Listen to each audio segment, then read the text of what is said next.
মুক্তিযুদ্ধ এবং গণ অভ্যুত্থান আমাদের রাষ্ট্র ব্যবস্থার দ্বিতীয় যেই স্তম্ভটি বা গুরুত্বপূর্ণ বিষয়, আমি সেখানে যেতে চাইছি।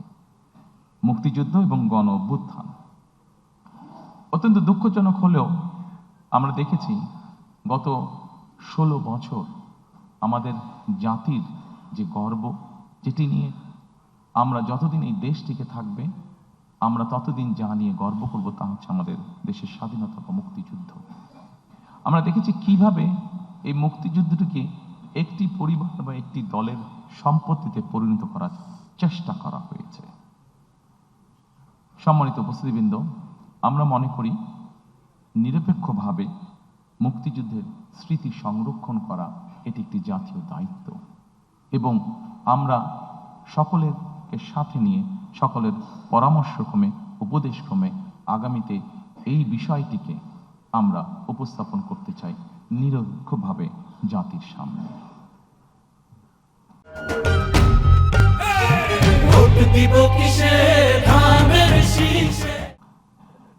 এরপরে আরেকটি গুরুত্বপূর্ণ বিষয়ের দিকে আমরা নজর দিতে চাই।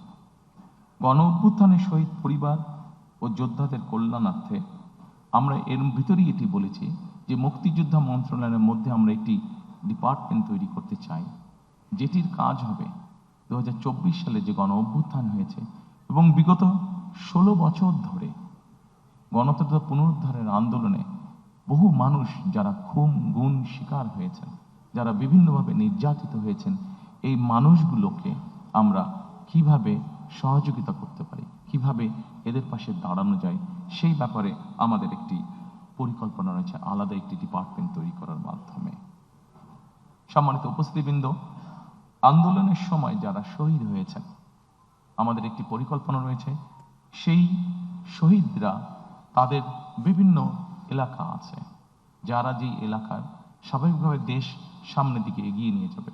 মানুষের প্রয়োজনে আমরা হাসপাতাল তৈরি করব, দেশের ভবিষ্যৎ প্রজন্মদের শিক্ষার জন্য আমরা শিক্ষা প্রতিষ্ঠান তৈরি করব ইনশাআল্লাহ। আমরা মানুষের যোগাযোগ ব্যবস্থা উন্নয়নের জন্য আমরা যোগাযোগ ব্যবস্থাকে উন্নয়ন করব, ব্রিজ, রাস্তাঘাট, বড় রাস্তাঘাট নির্মাণের মাধ্যমে।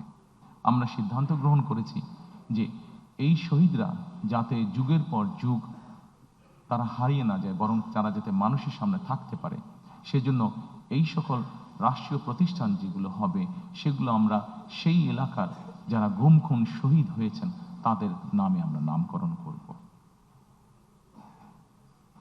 সম্মানিত উপস্থিতিবৃন্দ, বাংলাদেশ জাতীয়তাবাদী দল বিএনপি একমাত্র একটি দল যারা 1971 এবং 24-90 দেশের স্বাধীনতা, দেশের গণ অভ্যুত্থান, দেশের গণতন্ত্রের পুনরুদ্ধারের আন্দোলন প্রত্যেকটিকে বিএনপি একমাত্র রাজনৈতিক দল যারা ধারণ করে বা করতে পারে।